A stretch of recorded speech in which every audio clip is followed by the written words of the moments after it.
Bonsoir, mais qui viendra ce soir? Le jazzman, l'humoriste, le joueur de pétanque, l'élégant Yves Saint-Laurent de la musique, le crooner ou l'homme à la voix d'or? Mais qui vient ce soir? Henri Salvador, sommaire.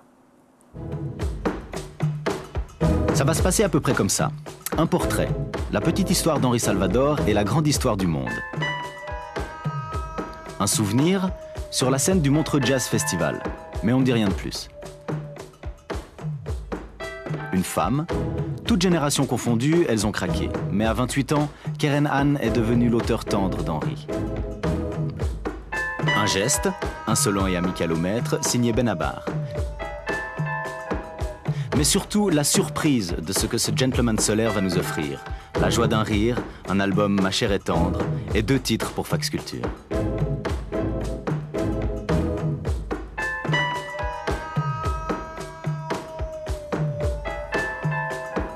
Bonsoir Henri Salvador.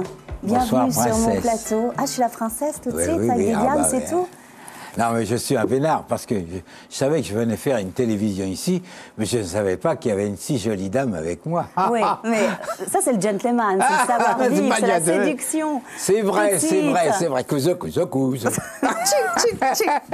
Bon, vous, je suis peut-être une princesse, mais vous avez un disque de diamant dans la poche, vous avez 2 victoires de la musique, meilleur album, meilleur interprète, et pourtant 3 ans après, vous revenez nous voir avec un nouveau disque qui est Ma chère et tendre. Oui. Et là, vraiment, nouveauté, vous êtes compositeur. Henri Salvador, c'est un pas magique pour vous? J'ai toujours été compositeur. Oui, vous avez toujours été compositeur, mais cette fois-ci... J'étais discret la dernière fois. La dernière fois, il y avait Biolay, il y avait plein de gens. Il y en avait 3. Il y en avait 3. Et là, vous avez eu envie, après ces jeunes, de dire « je m'y remets ».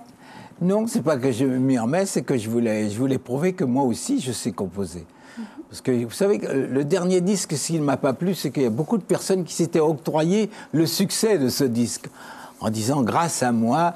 C'était la résurrection de Salvador. Mais je dis, comme j'ai toujours existé, qu'est-ce que c'est que cette résurrection?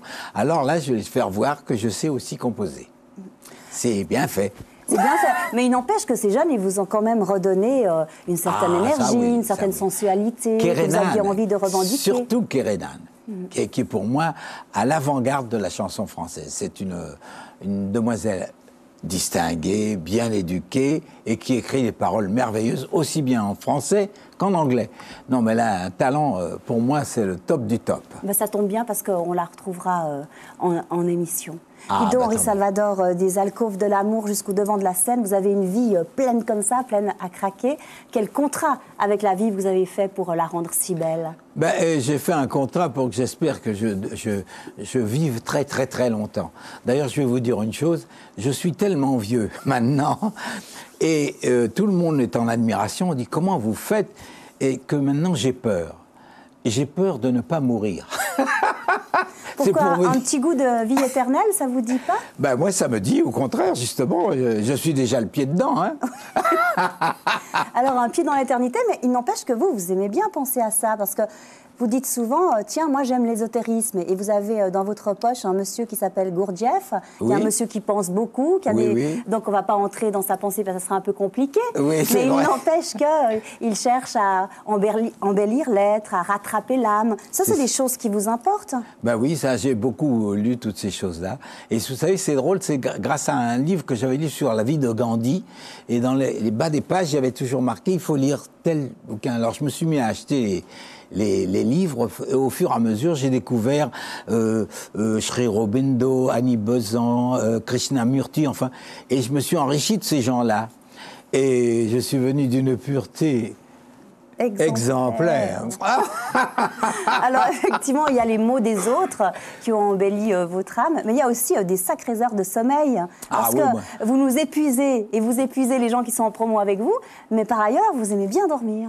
Ah oui, je dors énormément. Ouais, je crois que c'est la base même de mon énergie. Parce que, évidemment, si je dors 12 heures, j'ai encore 12 heures d'énergie. Et c'est merveilleux, ça, vous voyez. C'est merveilleux. Et cette vie merveilleuse, on va un petit peu la traverser grâce à un portrait de Catherine Sommer, parce que chacun d'entre nous a une partie ou toutes les parties de sa vie qui traversent la vôtre. Excusez-moi, mais vous avez le temps là? Parce que je suis un vieux monsieur. Hein. Oui, non, mais on en fait un petit bout et puis on complétera après tous les deux, si vous le voulez bien. Avec plaisir. Portrait d'Henri Salvador. une chanson douce que me chantait ma maman. Toute sa vie, Henri Salvador a tendu vers son premier modèle de douceur, sa mère, une indienne inca qui lui chantait des berceuses créoles et dont il a hérité le timbre de miel. Son père guadeloupéen était percepteur d'impôts à Cayenne, où naît Henri en 1917. Cayenne, rue de la Liberté, dans un pays de bagne. Henri en tirera une philosophie de vie, le travail est une punition, la liberté doit donc faire rimer plaisir avec dormir ou rire. Changeons de climat. Comme disaient nos ancêtres les Gaulois, faut rigoler. Le jeune Salvador ingurgite avec succès le message de l'école française et bien que la famille déménage en 1924 en France, Henri est toujours premier de classe. Il découvre Paris, son argot, son racisme aussi. Les tentations de la capitale sont grandes, les spectacles de clowns notamment. Henri Salvador quitte l'école au certificat d'études et fait la manche aux terrasses en faisant rire. Jusqu'à la révélation, il a 17 ans.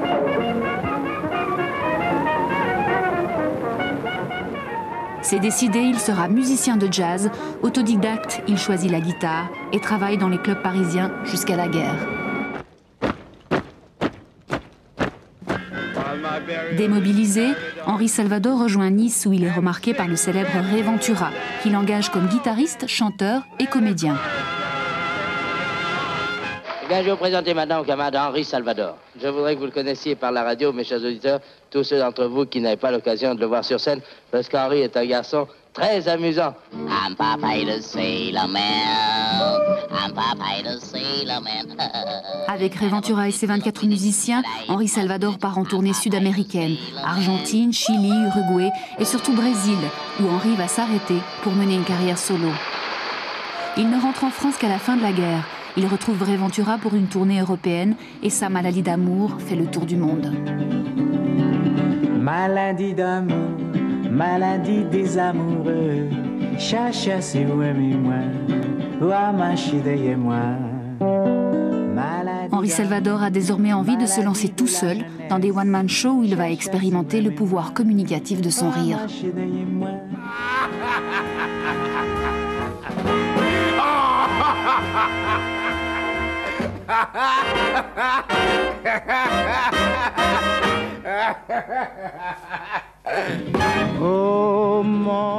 En 1950, il se marie avec Jacqueline Garabadian, qui devient son producteur. Ensemble, ils tiennent Paris à guichet fermé pendant 6 mois. Ils montent leur propre maison d'édition, puis de production de disques, puis un studio d'enregistrement. Leur maison ne désemplit pas de musiciens et d'auteurs. Eh bien, vous savez, en Amérique, on écrit des négros spirituels. Alors, mon ami Boris Vian et moi-même avons écrit un franco-spirituel. Il n'y a aucune raison.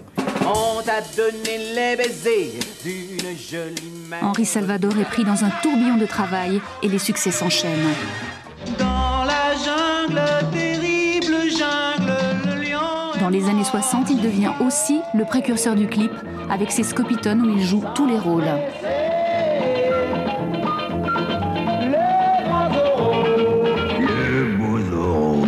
Avec son cheval et son grand chapeau. Bonsoir. Pour Henri Salvador, télévision égale progrès social. Et en 1962, il décide d'abandonner le music-hall pour se consacrer au petit écran qui met tous les spectateurs sur le premier rang. Il anime d'ailleurs plusieurs émissions sur la TSR. Et sur la télévision française, Henri Salvador devient le roi incontesté des shows de variété. Mais voilà une autre qui commence. Et d'un pas léger, entrons dans la danse. En 1976, sa femme Jacqueline se meurt d'un cancer. Et Salvador le Gai pleure pendant les 8 mois de son agonie. Alors il va partir, voyager, se dévouer à ses passions comme la pétanque et à ses fidèles amis, comme Quincy Jones, se consacrer à son jazz bien-aimé.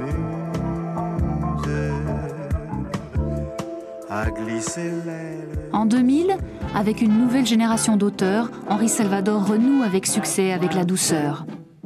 L'album Chambre avec vue, récompensé de 2 victoires de la musique, devient rapidement disque de diamant.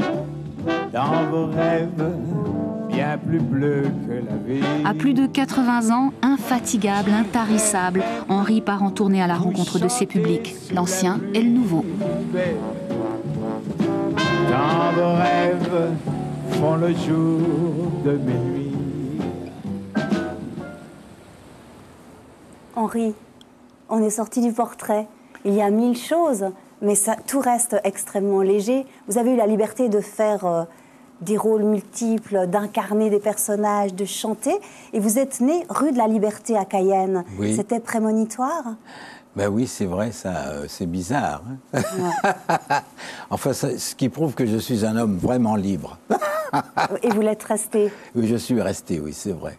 Vous vous souvenez de l'enfant qui est arrivé à Paris et qui a tout à coup découvert une ville grise, une ville qui pleuvait? Vous dites qu'elle avait les cheveux gris, cette ville-là. Oui, c'est justement, et ça m'a frappé parce que vous savez, mon père s'habillait à la Samaritaine, il faisait voir les catalogues arrivaient à Cayenne, et moi je feuilletais ces catalogues, et il y avait toujours des messieurs bien habillés devant des monuments, mais c'était des traits en crayon comme ça.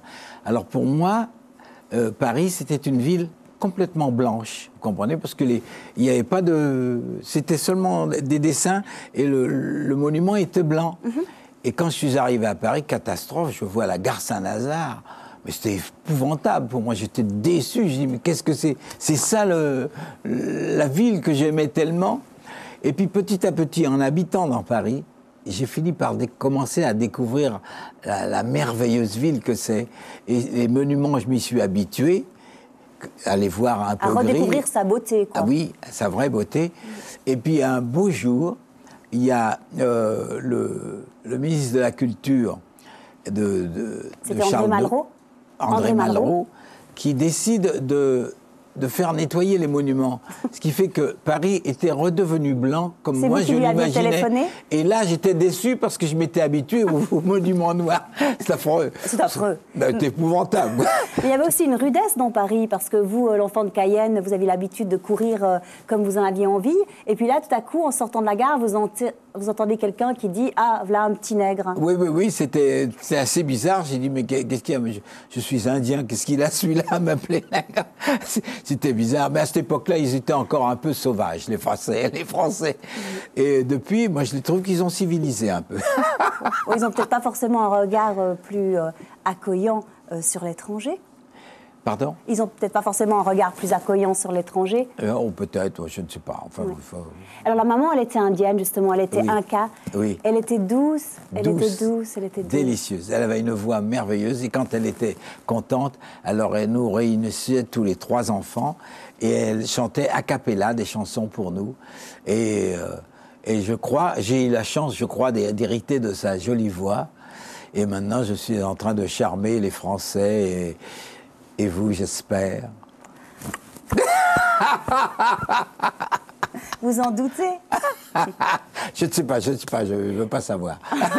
Vous aimez vous présenter comme paresseux parfois, et oui. Pourtant ça vient peut-être aussi de la Guyane, cette histoire-là, parce que le travail et le bagne, c'était quelque chose qui allait de pair, et vous racontiez que finalement, on ne voulait pas travailler, parce que travailler, ça signifiait être un bagnard. Hein. Oui, mais vous savez, j'ai toujours menti sur ça, j'ai toujours voulu me faire passer pour un paresseux, parce qu'en fin de compte, je vais vous dire, je n'ai jamais travaillé. J'ai toujours fait les choses qui me plaisent. Par exemple, écrire des chansons, c'est un plaisir. Aller devant le public et les chanter, c'est un plaisir. Donc, je n'ai jamais travaillé, pour ainsi dire. Je me suis toujours amusé. Vous voyez ? Le musical, c'était un besoin d'amour avec le public ? Ben, écoutez, la première fois, j'ai été conquis un jour, j'avais un copain qui était violoniste à l'Opéra Comique. Et un jour, il m'a amené à l'Opéra Comique. Et il m'a emmené derrière le rideau et j'ai regardé, quand j'ai vu la salle, comme ça, tous les gens assis, ça m'a fait quelque chose. Et j'ai eu l'impression que c'était un truc qui me plairait, ça. Et plus tard, je me suis habitué à cette image. Et maintenant, je ne suis heureux que lorsqu'il y a une foule de gens dans une salle et que je puisse les distraire, évidemment. Alors on va retrouver une foule de gens. C'est une archive qu'a cherché notre réalisateur de Fax Culture, Luca De Luigi. Et puis il avait très envie de vous l'offrir. Alors là voilà, c'est le Montreux Jazz Festival. C'est sans commentaire. Le matin là, en me levant, j'avais bien mal aux dents. Oh là là, sors de chez moi et je fonce en pleurant chez un nommé Durand. Oh, oh, oh. Tiens, dentiste. son état et qui pourra m'arranger ça. En moins d'une bombe, mes pauvres molaires sont retournés dans leur tombe. Oh, oh là là, voilà qui me plombe mes deux plus belles dents, celles que j'ai pour devant. Oh, oh. Il me grille la gueule au chalumeau et il me refile un grand verre d'eau. Il me dit, il faut régler votre dette. Je venais d'être payé la veille. Ce salaud me fauche toute mon oseille et me refile 50 balles net.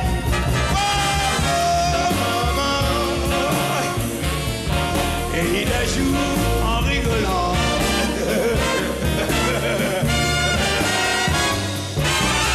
Gentil, je suis plombier. Entre voisins, faut s'entraider. Et moi, je gueule ce soir le blues du dentiste dans le noir.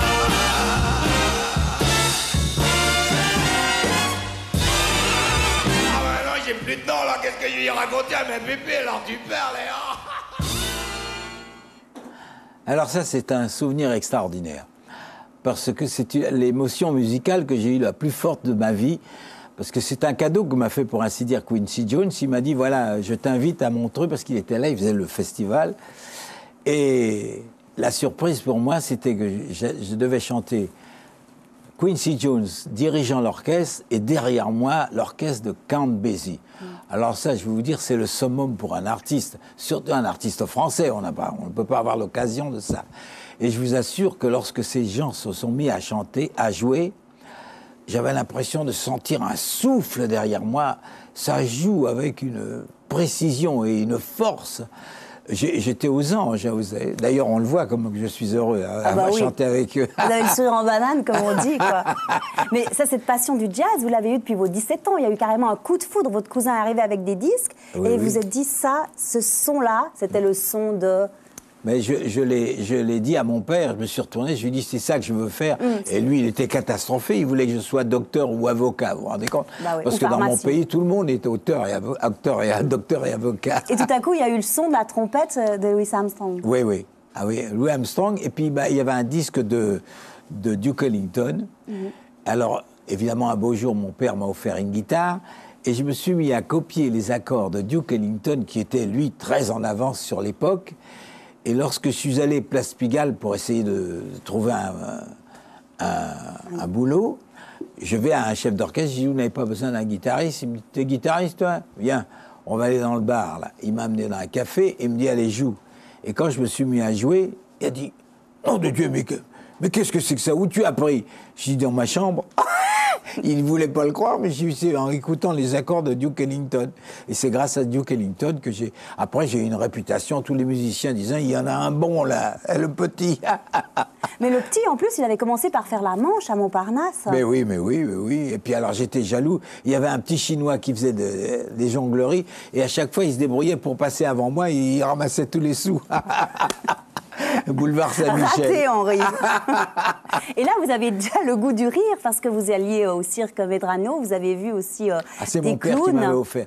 Et mon père m'envoyait d'abord à la Comédie Française, voir les pièces, et moi j'étais émerveillé de voir, je ne savais pas ce que c'était, je voyais de voir des comédiens dans des costumes merveilleux, vous savez, c'était somptueux pour un homme, pour un jeune homme.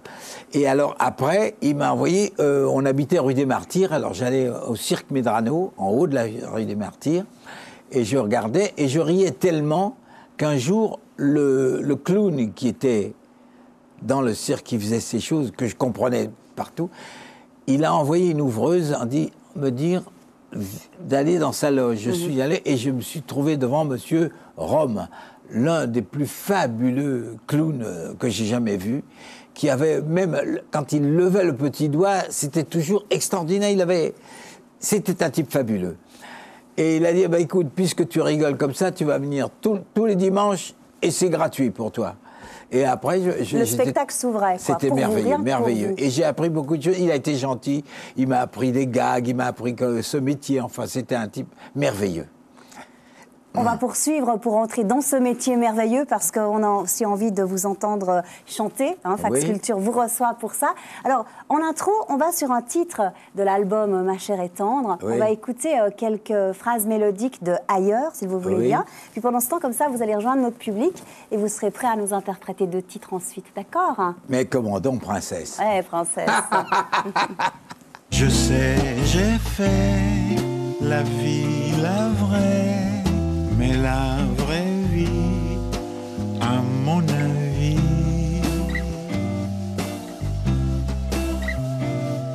est ailleurs où vivent les sirènes, ailleurs où le courant nous mène, ailleurs aux portes de l'Éden, ailleurs au paradis ou même ailleurs.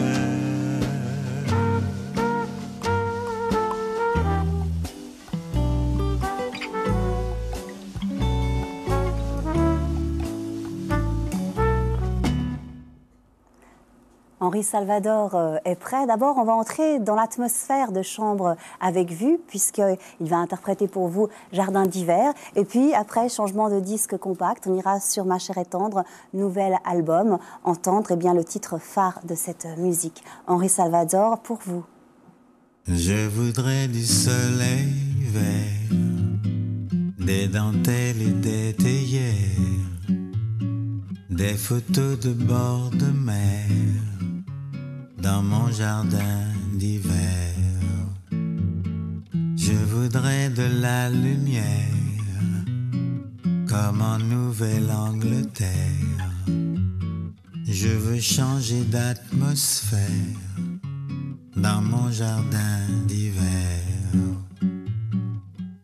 Ta robe à fleurs sous la pluie de novembre, mes mains qui courent, je n'en peux plus de t'attendre.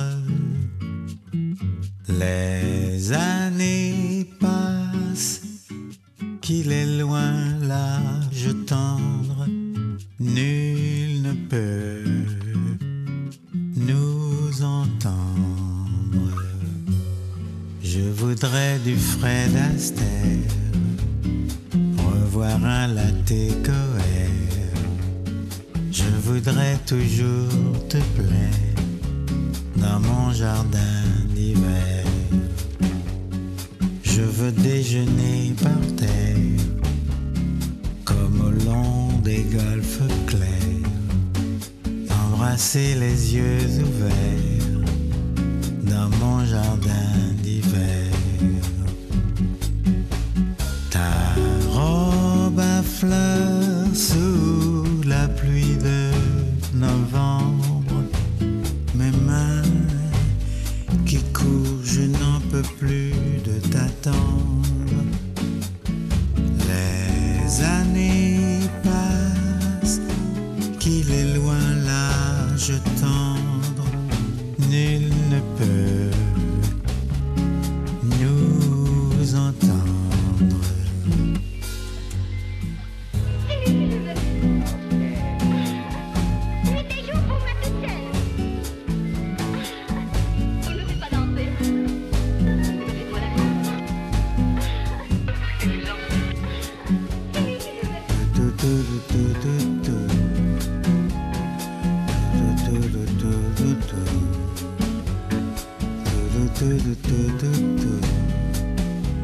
Dans mon jardin d'hiver.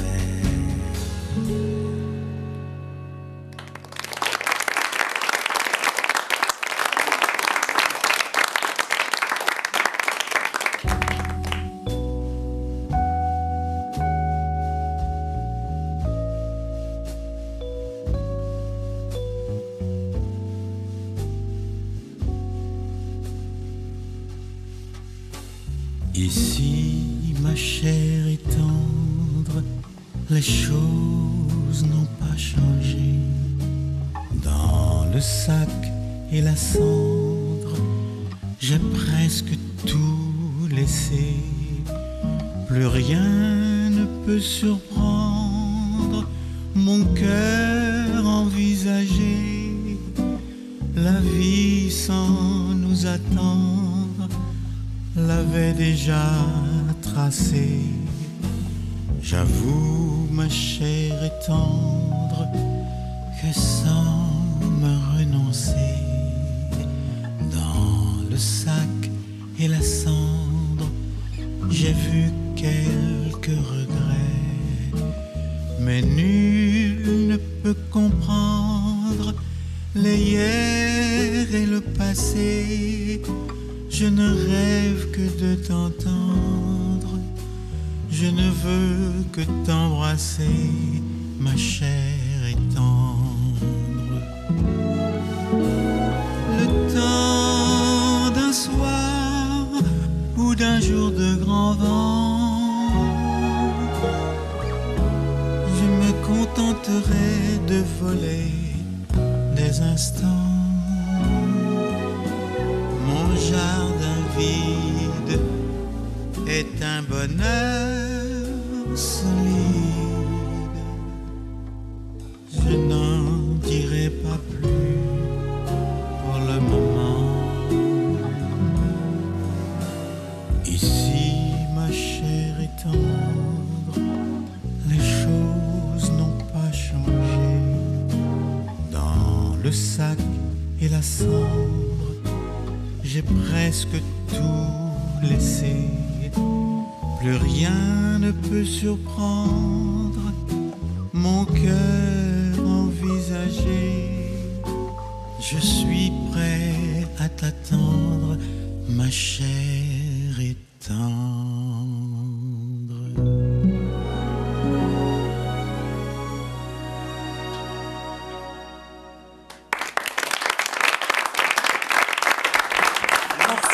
Merci beaucoup.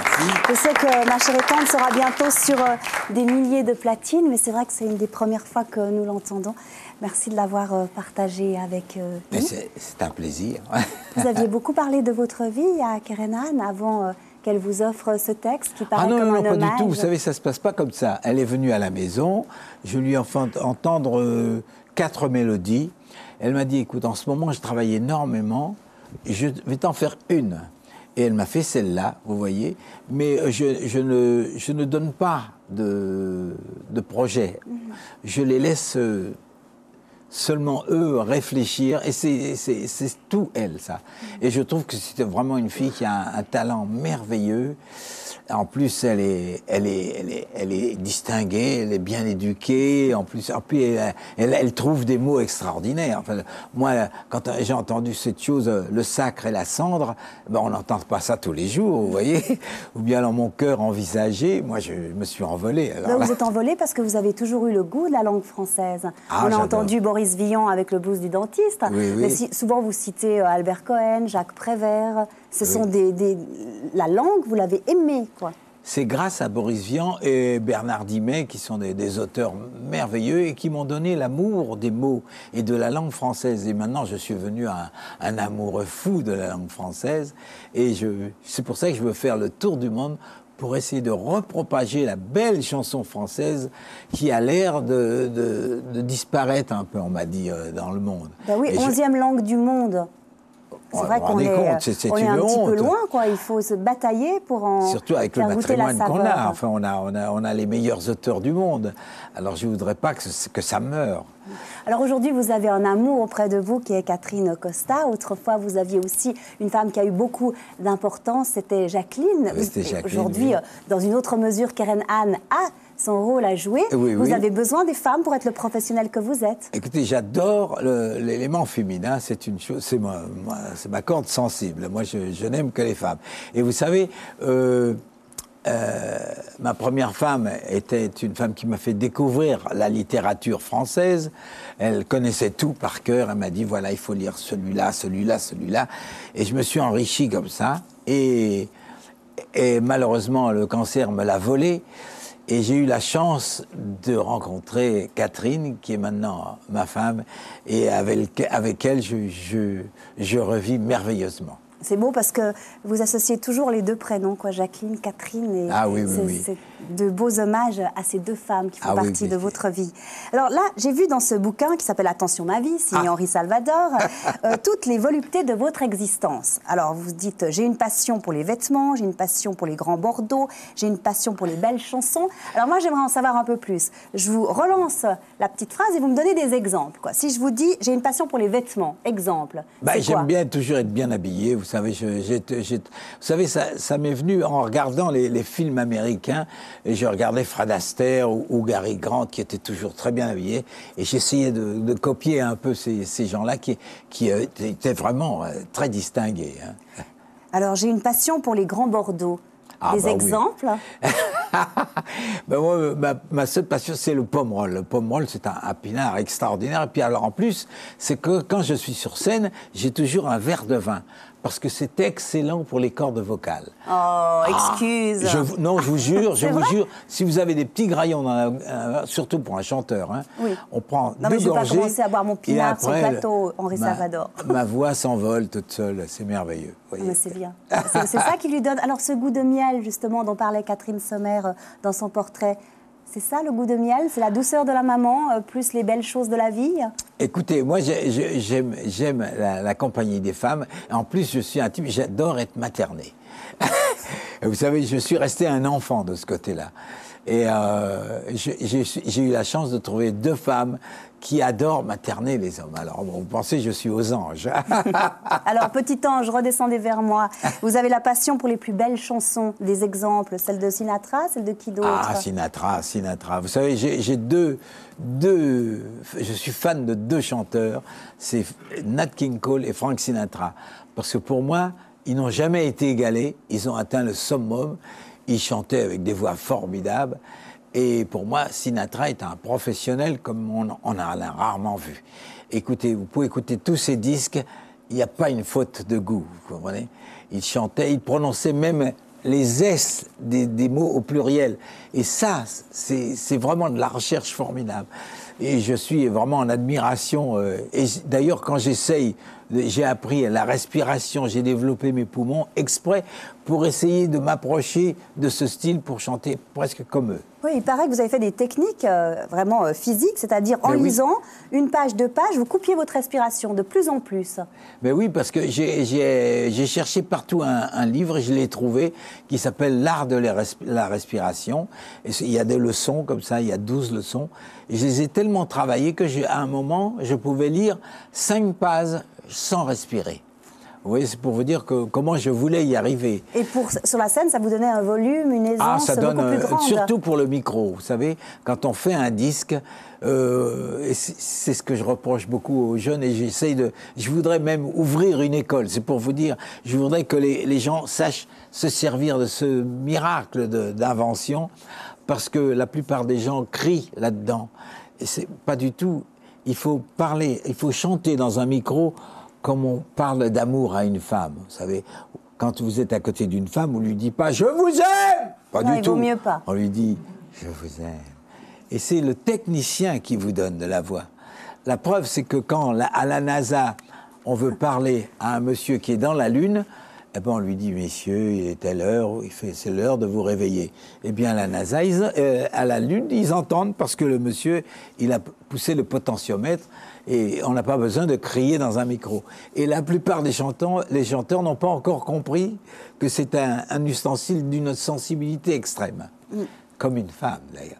Mais vous décrochez la lune pour nous, Henri Salvador. Vous avez parlé déjà 2, 3, 4 fois d'elle en émission, c'est Keren Han. Nous, on l'aime beaucoup à Fax Culture. Nous sommes allés lundi à Paris la rencontrer pour la sortie de son nouvel album Not Going Anywhere. Oui, très chouette, d'ailleurs. Évidemment, elle avait envie de parler de vous. Sans blague. Sans blague. C'est un sujet de Cédric Louis.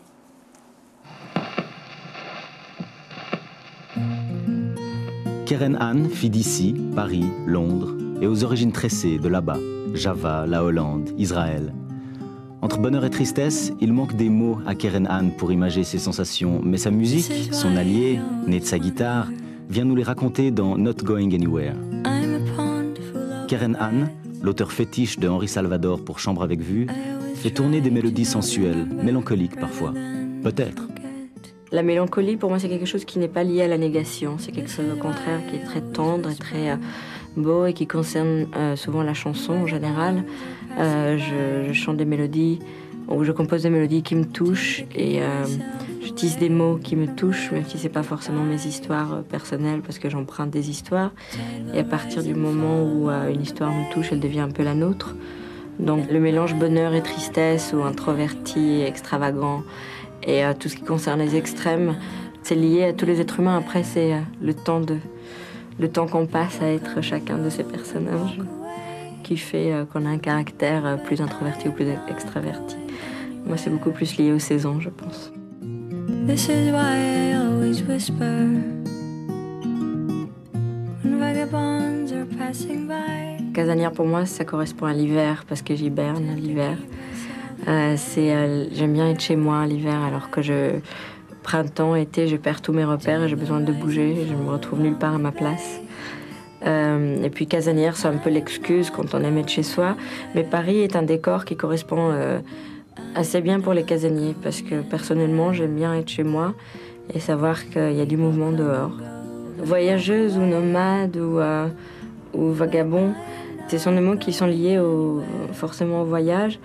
Je pense que pour des personnes comme moi qui par moments ont du mal à trouver leur repère, c'est très important de vivre dans des valises et d'essayer de se poser à différents endroits sans forcément se dire qu'un endroit est plus chez soi qu'ailleurs. C'est lié pour moi à Bruxelles, à Londres, à Reykjavik. Quand je viens à Paris, je rentre à Paris et ailleurs j'y vais.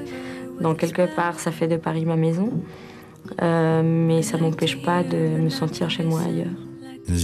3 ans après leur triomphe aux Victoires de la musique, Keren Han garde au cœur Henri Salvador. Impression d'une toute jeune femme chère et tendre d'aujourd'hui. Je ne sais pas si j'étais la bonne étoile d'Henri Salvador, en tout cas d'une certaine manière, lui il était ma bonne étoile. Déjà, au-delà de la musique, parce que c'est une très belle rencontre, j'ai rencontré un monsieur avant de rencontrer un musicien, quelqu'un qui a un passé très très lent et qui n'est pas du tout amer. Et ça m'impressionne toujours chez les personnes d'un certain âge qui arrivent à avoir autant de recul sur la vie et ils arrivent à porter autant de choses sans forcément l'infliger aux autres. Ici, ma chair est tendre, les choses n'ont pas changé. Dans le sac et la cendre, j'ai presque tout laissé. Je ne sais pas si c'est de la sagesse qu'on irait chercher chez Henri Salvador, même si c'est quelqu'un qui a énormément de sagesse, mais qui aime s'amuser et qui adore la bêtise, la candeur plutôt que la bêtise, parce que la bêtise, c'est pas forcément quelque chose de bon, alors que chez lui, c'est plus lié à l'amusement et à la candeur, et c'est quelqu'un qui aime être vieux sans être adulte, comme l'a si bien dit Jacques Brel. J'ai vu quelques regrets, mais nul ne peut... On a souvent la peur de la vieillesse plutôt que la peur de la fin de vie. Et quand on rencontre des personnes comme Henri Salvador, on se rend compte que la vieillesse, ça peut être quelque chose de totalement magique. Le passé qu'il ne saurait peut-être pas raconter, j'essaie de le faire à sa place, parce que le mien est moins long que le sien, mais avec sa voix, je me permets un passé plus long que le mien. Je me contenterai de voler des instants, mon jardin vide. Henri Salvador, vous avez envie de réagir spontanément ou bien une, deux, trois questions? Tellement délicieuse, elle est tellement délicieuse. Et vous avez entendu ce joli français qu'elle parle. Elle trouve des mots, elle est merveilleuse. Vous savez, vraiment, c'est un talent. Pour moi, c'est l'avant-garde. Elle est au-devant de tout le monde. Hein. Vous savez, c'est vraiment d'une finesse. Et c'est un être délicieux, vous savez. Vraiment, il faut parler avec elle pour savoir. J'ai eu la chance de parler ce jour-là à Paris et c'est vrai que je suis fort heureuse de cette rencontre. Elle dit que vous n'êtes pas un donneur de leçons. Non. C'est important quand on a cet âge-là aussi respectable de ne pas justement infliger. Justement, vous savez, par exemple, dans ma tournée, un jour, j'étais en voiture avec ma femme et j'ai entendu une voix qui chantait sur une radio. Et on se dit, mais qu'est-ce qui c'est ça? On appelle la radio en question et on dit, qui est-ce? On me dit, c'est un petit qui s'appelle Benabar. Alors j'ai dit à ma femme, on va le prendre dans la tournée avec nous. Et ce petit n'avait rien fait encore. Il est venu dans la tournée et ça l'a lancé. Et ce qui est merveilleux, c'est qu'il a dit, lui, ce qui est étonnant avec Salvador, c'est que j'ai fait la tournée et j'étais un débutant. Il n'est jamais venu me dire, c'est pas ça qu'il faut faire, c'est ça qu'il faut faire. Parce que je ne veux pas m'immiscer dans leur carrière. Parce qu'il est très doué, ce petit. Même s'il avait des défauts, il faut le laisser parce que c'est le temps qui corrige tout. Et j'ai eu bien raison de le faire parce que, vous voyez, il est devenu une vedette très, très importante maintenant. Et je suis très fier de l'avoir trouvé. Bon, eh bien alors, fierté partagée, parce que nous, on a offert ce qu'on appelle un showcase, c'est-à-dire un mini-concert à Benabar il y a quelques mois, avant qu'il parte en tournée, oui. Parce qu'on avait aussi été accroché par sa personnalité et par sa musique. Alors depuis, il est en tournée. Yann-Olivier Wicht est allé vendredi dernier à Chambéry le rencontrer. Oui. Et évidemment, il avait des choses à vous dire. Donc, vous avez fait l'enchaînement pour moi, sujet Benabar.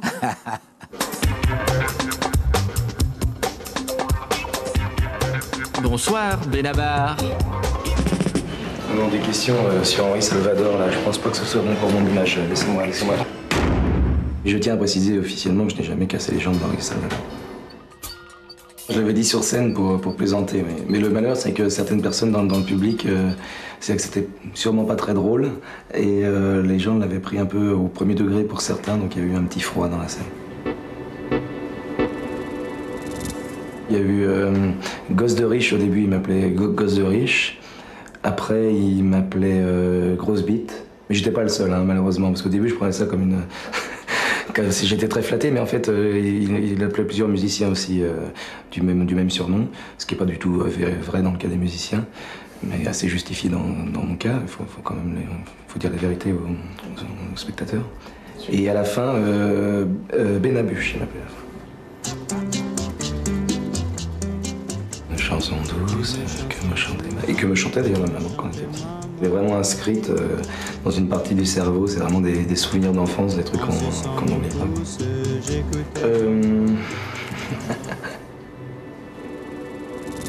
J'ai beaucoup de conseils à donner à Henri Salvador, j'ai beaucoup de choses à lui apprendre en général. Quel conseil je pourrais lui donner? De repartir en tournée, parce que ce que j'en ai vu, c'est sa place. Il ne faut pas qu'ils disent des mauvaises choses sur les Suisses, en général. Il faut qu'ils restent très politiquement corrects, qu'ils n'insultent pas la Suisse, parce que sinon après il ne vendra pas beaucoup de disques en Suisse. J'ai entendu dire qu'il joue de la batterie, et je voudrais savoir si c'est exact qu'il joue de la batterie.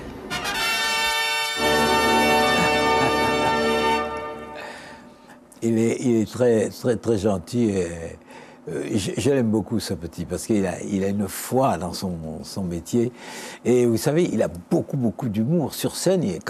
J'aime quand il parle, vous savez, au public. Il a toujours des idées invraisemblables. Je me souviens, en première partie, il disait, vous savez, ne vous inquiétez pas, après moi, il y a un type qui va venir, il est pas mal, vous allez voir. Il était charmant. Mais c'est vrai qu'il a choqué les gens en disant un soir qu'il vous avait cassé la jambe. Il y a des gens qui l'ont cru. Hein. Non, et ça fait toute une histoire, oui, sur son site, etc. Il y a eu toute une polémique. Vous ne le saviez pas? Non, pas du tout. Oui, il a dit ça comme ça, en plaisanterie, et puis les gens... je suis très fier. Vous vous rendez compte, dans ma carrière, j'ai pu faire apparaître au public Kerenan et Benabar. Je suis content, là je peux m'arrêter. Vous n'allez pas vous arrêter comme ça. Il vous a posé une question en fin de reportage. Il vous a demandé si vous aviez aussi été batteur. Ah non, j'ai pas été batteur, non. Je connais l'instrument, mais je suis pas batteur.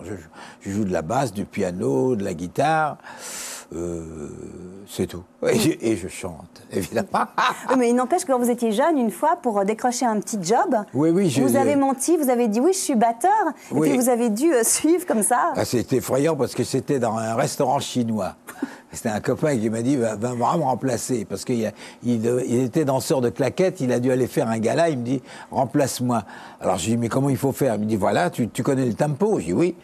Et alors je vais là, et il y avait un monsieur, c'était un restaurant chinois, c'était un orchestre d'accordéon dans un restaurant chinois. Ils m'ont donné une veste rouge, et je me mets à la batterie, et il commence, 1, 2, 3, 4, je commence, et au bout d'un moment, il se retourne, il dit, moins vite. Ah, alors je vais moins vite. Alors après, je se retourne, plus vite. Alors moi, après, je te dis moins vite. Et puis après, il m'a dit, bon, écoute, quand on a fini, là, tu viens, je te paye et tu te tires. J'avais perdu l'affaire. Mais dans ces souvenirs incroyables, vous avez aussi joué avec Django Reinhardt? Oui, ça, c'est grâce à tous les musiciens qui avaient dit qu'il y avait un petit qui jouait bien la guitare. Et je me suis retrouvé dans un cabaret où mon frère et le pianiste étaient partis soldats. Donc, le patron du cabaret me dit, écoutez, Henri, je ne vais pas te renvoyer, mais je suis obligé de prendre un orchestre. Et quand il prend l'orchestre, qui je vois arriver? Django Reinhardt. Oh, mon Dieu, c'était mon rêve, j'entendais à la radio et tout. Et lui, il me regarde et qui c'est celui-là? Alors le type il dit, écoute, tu vas voir, laisse-le jouer un soir avec toi, tu verras, si ça te plaît, tu le gardes. Et quand je me suis mis à la guitare et j'ai accompagné, il a regardé le patron, il a dit, ça va. Mais c'était un type c'était un gamin, vous savez. Alors moi, Mais vous étiez aussi un gamin à l'époque. Il était jaloux de ses accords. Alors donc, moi, le premier soir, j'étais à sa droite, et je regardais où il mettait ses doigts pour faire des accords. Alors après, il était jaloux, le lendemain soir, il m'a mis de l'autre côté. Alors moi, d'oreille, j'essayais de repérer les accords et je les travaillais le soir chez moi. Et le lendemain, crac, je lui fais entendre que je l'avais compris. Mais il avait aussi un amour de type. Un amour de type, mais il avait aussi la particularité, oui, c'est vous qui le racontez, 2 phalanges en moins, quoi, oui, qui lui donnait aussi une capacité différente, quoi. Il devait dépasser son handicap et produire d'autres sons de cette façon-là, quoi. Non, mais c'est extraordinaire parce qu'avec ses 2 doigts, il avait plus de technique que moi avec ses 4 doigts. J'ai jamais pu avoir cette technique extraordinaire où il avait une technique effrayante, quoi. Et maintenant, le seul qui l'égale, moi, c'est un jeune qui s'appelle Birelli Lagraine. Alors celui-là, il me rend fou parce que on ne sait pas comment il fait. Vous arrivez encore à lui piquer des accords? Les accords, je peux encore me défendre, mais je crois que je vais laisser tomber la guitare parce que tous ces gens-là sont trop forts pour moi. Alors, on se fait plaisir, on remonte un petit peu dans le passé. Vous avez travaillé à la TSR dans les années 60, dans une émission qui s'appelait Bonsoir. Hein. Oui, et si vous êtes un peu, enfin, c'était pas encore la tour, mais vous êtes un peu à la maison. Oui. On regarde un sketch qui est à la fois une chanson, c'est Le Fêtard, à nouveau un texte de Boris Vian. Ah bon, très bien, je ne me rappelle pas. Avait un chapeau claque, il avait une tête à claque, un beau frac, un gros sac et un maximum de goût pour le bac. Il aimait le jeu, les femmes et tous les tripots infâmes où l'on peut perdre son âme en dansant un beau Charleston avec une fille à la garçonne. Dieu veillait sur lui sans doute, car bien que l'on y vit goûte le fêtard chaque soir. Dans le noir, retrouvait l'avenue Mozart. Là, on sent l'artiste de musical, on sent le comique. Et puis, il y a aussi... un peu beaucoup, là. Ah, c'est pas bon. L'autocritique, elle est pas bonne, ce coup-ci. Je trouve j'en fais un peu trop. Ah ouais. Mais il y a aussi un petit air à la Maurice Chevalier dans le ton, non? Ah, mais c'est mon idole, ça. C'était le plus grand monsieur du musical, qui n'a jamais été égalé, d'ailleurs. C'est le top du top, pour moi. D'ailleurs, il a bluffé les Américains. Et en France, on n'a jamais eu un type comme lui. Et puis c'est un travailleur, merveilleux. Vous savez qu'il travaillait ses chansons. Et je me souviens, il y a un pianiste qui me racontait qu'il avait fini de travailler avec lui jusqu'à minuit. Il est parti se coucher. Et à 3h du matin, le téléphone sonne et c'était Chevalier qui lui disait « Viens, j'ai trouvé une idée ». Et il était obligé de sortir de son lit pour le faire travailler encore sa chanson. C'était un tordu de la chanson, lui, alors. merveille. Alors, bon, peut-être que vous avez été critique avec le fêtard, mais c'est quand même des sketchs qui ont emballé des milliers de téléspectateurs à l'époque, qui avaient envie de rire avec vous. Oui. À quel moment vous vous êtes rendu compte que votre rire était absolument contagieux, et puis qu'entre vous et eux, il fonctionnait comme un boomerang? Eh bien, ça s'est passé dans un métro. Un jour, j'étais dans un métro à Paris, et il y a un copain qui me raconte une histoire drôle. Alors évidemment, je me mets à rire, et au bout d'un moment, je m'aperçois que tous les gens qui étaient dans le wagon riaient de m'entendre rire. Alors je me suis dit, ça c'est une bonne idée, je vais en faire un sketch. Et un jour, à l'Alhambra, j'ai pris le risque, j'avais enregistré mon rire sur un magnétophone, et j'ai demandé aux mesdames et messieurs, j'ai un rire communicatif et nous allons l'essayer. Alors je me suis assis sur une chaise et on a mis en route le truc. Et moi, je me suis mis à rire en m'écoutant rire. Alors évidemment, il y a un monsieur qui s'est mis à rire. Il a fait rire un autre monsieur. Et après, j'avais la salle entière. Mais c'était terriblement casse-gueule. J'aurais pu me ramasser, là. C'est pas possible. Mais c'était un risque formidable. Et ça a été... je vais vous raconter une histoire alors dramatique. Un jour, je fais ce sketch, toujours à l'Alhambra. Et les gens riaient. Et puis, il y avait un monsieur qui riait plus que les autres. Très fort. Alors je me dis que c'est ce type-là. Enfin, je finis mon sketch. Quand j'ai fini mon sketch, tout le monde a fini. Et le type continuait à rire. Il a ri. Et puis d'un seul coup, on a entendu... Ah et il est mort. Ah bah, C'est catastrophique. Et alors, on ne m'a pas dit ça. Je l'ai appris après. On m'a dit, tu sais, le monsieur qui riait très fort, ben, il est mort parce que c'était un ancien blessé de guerre. Et il n'a pas pu s'arrêter, quoi, je ne sais pas. Il a été dépassé par son émotion. Au début, vous voulez peut-être vous faire de la concurrence. Je me suis pris pour un assassin, vous ne pouvez pas imaginer. C'est à cause de mon rire qu'il est mort, vous vous rendez compte, c'est dramatique, ça. N'empêche qu'au Brésil, en 1942, vous vous êtes aussi trouvé dans une situation incroyable. Reventura et son orchestre, vous en faisiez partie, étaient en train de faire un bid complet. Ah oui, et là, Reventura vous regarde et dit Henri, vas-y, quoi, il faut que tu nous sortes cette gonfle. Alors, si je peux me permettre. Et qu'est-ce que vous avez fait? C'était la première, on avait répété et tout, et Ventura commence, on fait la première chanson, pas un applaudissement. Deuxième chanson, pas un applaudissement. Mais vous étiez mauvais, qu'est-ce qui se passe? Mais non, c'est le public qui était froid, il ne comprenait pas ce qui... Parce que vous savez, c'était quand on jouait des trucs français, c'était pas tellement pour eux, parce que la semaine d'avant, il y avait les Kangaroos danseurs, vous savez, qui étaient dans le film Elsa Poppin, des danseurs extraordinaires, et en deuxième partie, avec Bing Crosby, imaginez-vous. Et nous, on arrive avec notre petite musique française. Alors, à la troisième chanson, il n'en pouvait plus, il ne s'applaudissait pas. Alors, il se retourne et il dit, messieurs, je vous présente Henri Salvador. À ce moment-là, je descends et je passe à côté de lui, et à ce moment-là, il me dit, sauve-nous. Alors, je viens, et moi, je fais une imitation de Popeye de Salomon, vous savez, sur scène. Et imaginez-vous qu'après avoir fait ce truc, la salle, debout, triomphe, parce que le pire, c'est que les Brésiliens ont cru que j'étais brésilien. Parce qu'avec mon teint, ils se sont dit « Oh, qu'est-ce qu'il nous a... » C'est un petit brésilien, ce lien. Et puis, après, j'ai fait une chanson Maladie d'amour, vous savez. Ah oui. Et alors là, ça a été la révolution. Et après, ça a été un succès jusqu'à la fin. Et ça a été un triomphe pour Reventura. Et le lendemain, dans le journal, il y avait marqué « Ou Popeye !» avec ma photo. Et c'est comme ça que j'ai sauvé l'orchestre sans le savoir, quoi. C'était extraordinaire, cette soirée. C'était bien de nous raconter ce souvenir-là. On va vers un autre souvenir. De nouveau, l'émission Bonsoir, 1962 à peu près. Là, c'est pas vraiment le rire, mais c'est Henri Salvador, le romantique, car le lion est mort ce soir. Ah, c'est vrai.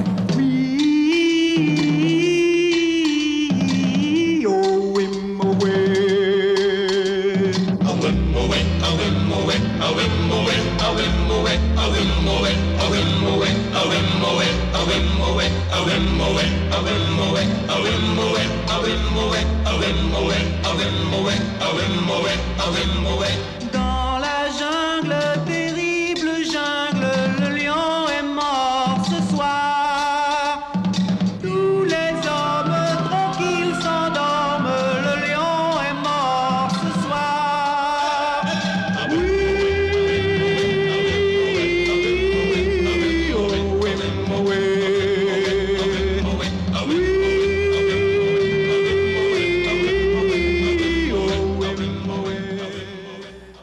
le fêtard que pour Le Lion est mort. Vous m'avez dit pendant ces images, je m'en souviens plus. Non, mais c'était ridicule. Bah, évidemment, si vous le faisiez aujourd'hui, ça serait un petit peu à côté, mais oui. Là, vous étiez le séducteur, le romantique. Oui, vous avez vu, c'était charmant ce petit couple, c'était charmant. C'était charmant, non? Oui, mais il y a une drôle de gueule.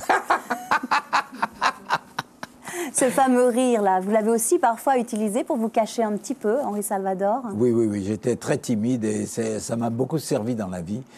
Et surtout, parce que vous savez, comme moi je n'ai rien foutu à l'école, j'étais un nul complètement.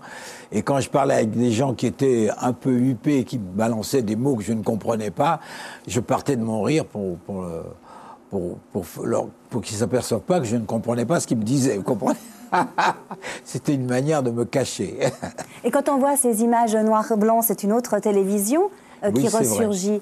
C'est une télévision que vous avez aimée, c'est une télévision que vous vouliez pour tous, pour que chacun puisse accéder au music-hall, chacun puisse être réuni par l'art du spectacle. C'est ça, oui. Malheureusement, la télévision, qui est une invention absolument extraordinaire, je pensais que ça allait évoluer, pas du tout, ça descend. Maintenant, on ne peut plus faire de spectacle pour le public. C'est pris par des gens qui vous... Ça se résume à ça. Question, réponse, chanson. Au revoir. Et voilà. C'est pas la télévision. Moi, j'aime bien les choses préparées, écrites, des sketchs qui s'imbriquent avec des chansons, enfin, mais des choses vivantes, du vrai musical, quoi. Mais c'est plus possible. Tout a changé en mal, malheureusement. Tout a changé en mal, mais ça c'est un petit peu, vous l'optimiste, c'est un petit peu bizarre d'entendre ces mots qu'est-ce que vous voulez, moi j'adore mon métier, j'aurais voulu qu'on puisse faire mon métier comme je l'aime, mais ce n'est plus possible. Maintenant, les gens sont assis en rang d'oignons, et vous savez, je vais vous dire, quand je faisais de la télévision, moi, les gens s'asseyaient devant le poste, et puis ils regardaient mon show, et ils riaient. Maintenant, les gens sont devant le poste, les gens sont à la télévision, mais c'est les gens de la télévision qui rient, mais eux, ils ne s'amusent pas, les gens qui regardent. Tout est à l'envers maintenant, parce qu'en plus, les gens qui rient dans la télévision, ils font semblant, parce que c'est pas drôle ceux qui disent, mais ils font tout ça, ça veut rien dire, parce qu'ils croient qu'en riant, ça va contaminer les gens, mais pas du tout, on est là, on est en train de regarder, qu'est-ce qu'il fait, celui-là. C'est effrayant, quoi. C'est effrayant. Et vous? L'époque est foutue, quoi. C'est foutu? Oui. Vous êtes dur?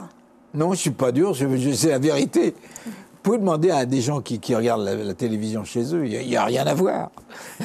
Il n'y a rien à voir. Il y a un mot que vous aimez cultiver, c'est le mot professionnel. Sur tous les plans, le musicien, l'homme de télé, le mot professionnel, c'était le mot qui tirait tout. Oui. Moi, je suis un professionnel. J'aime faire des choses qui sont préparées à l'avance et qu'on ne se fiche pas de la tête du public. Parce que, dites-vous que le public, il vient pour rêver. Alors donc, un rêve, ça se prépare. Il faut travailler pour le public. C'est comme je disais, quand un artiste monte sur la scène, et il est là pour faire que les gens qui sont dans la salle oublient leurs soucis. Il ne doit pas avoir de soucis. Et nous, sur scène, nous ne devons pas raconter nos malheurs, parce que on va encore, avec tous les emmerdements qu'ils ont dans la salle, ils ne vont pas encore prendre les nôtres. Alors donc, notre rôle, nous, c'est de les faire oublier tout et qu'ils sortent enthousiasmés en disant « j'ai passé une bonne soirée ». Et ça, c'est de plus en plus rare. Vous êtes un marchand de bonheur, Henri Salvador. Ah ça oui alors. Merci d'avoir partagé une heure avec moi, une heure avec nous, parce que c'était quelque chose qu'on espérait. Et je sais que toute l'équipe s'est beaucoup réjouie à préparer cette émission. Alors on dit bon vent à ma chère et tendre, on dit bon vent à tout ce que vous allez faire, parce que le futur est devant vous, aussi incroyable que ça puisse paraître. En tout cas, t'es vachement sympa. Ouais, j'ai fait un effort, hein, princesse. Bravo. Alors nous, on se retrouve la semaine prochaine pour les 50 jours de la photographie. C'est une première manifestation à Genève sur le travail et la représentation du travail. Petite info, eh bien, je vous renvoie également au supplément culturel de notre partenaire média Le Temps, c'est Sortir, où vous allez retrouver une grande jazz woman, c'est Carla Bley, qui sera le 30 octobre avec son quartet en concert en Suisse. Et puis on ne se quitte pas sans entendre encore une fois Henri Salvador dans une chanson qui est une chanson de Guy Béard qui s'adresse directement à vous puisqu'elle s'appelle Vous, mais auparavant, eh bien, il y a la récap. Je vous remercie Henri Salvador. C'est moi, je me suis bien amusé. Eh bien heureusement, nous aussi. À très bientôt, à dimanche prochain. Merci. Henri Salvador nous a présenté Ma chair est tendre, son nouvel album EMI. Keren Han signe les ballades de Not Going Anywhere, EMI. Les risques du métier, un album, une tournée. Benabar sera le 15 novembre à Vernier-sur-Roc. Actu, les aventures du colonel Moine du 20 octobre au 2 novembre au théâtre de l'Usine Genève. Les Épinoirs le vendredi 31 octobre au théâtre de Beau-Sobre dans Flon-Flon, ou la véritable et indispensable histoire de l'humanité. Mais encore, le Petit Cirque à Bretelles, un théâtre de rue intime et excentrique sur la scène de l'Api à Genève, jeudi, vendredi 30 et 31 octobre à 20h30, samedi 1er novembre à 16h et 20h30. La fête! Complément d'infos et visionnement de l'émission, www.faxculture.ch. Contact avec l'équipe, faxculture@tsr.ch. Ah, j'aimerais tant jouer avec vous. Même si je reste sans atout, sans un as ni roi à pique, je n'ai plus le moindre pic. Me reste un seul cœur, il est à vous. C'est fini, je reste au garde à vous. Et je ne dirai plus rien du tout. Oh, j'aurais pu dire encore que j'aime tant votre corps. C'est fou ce que j'aime en vous, c'est vous. Oui, j'aurais pu dire encore que j'aime tant votre corps. C'est fou ce que j'aime en vous, c'est vous.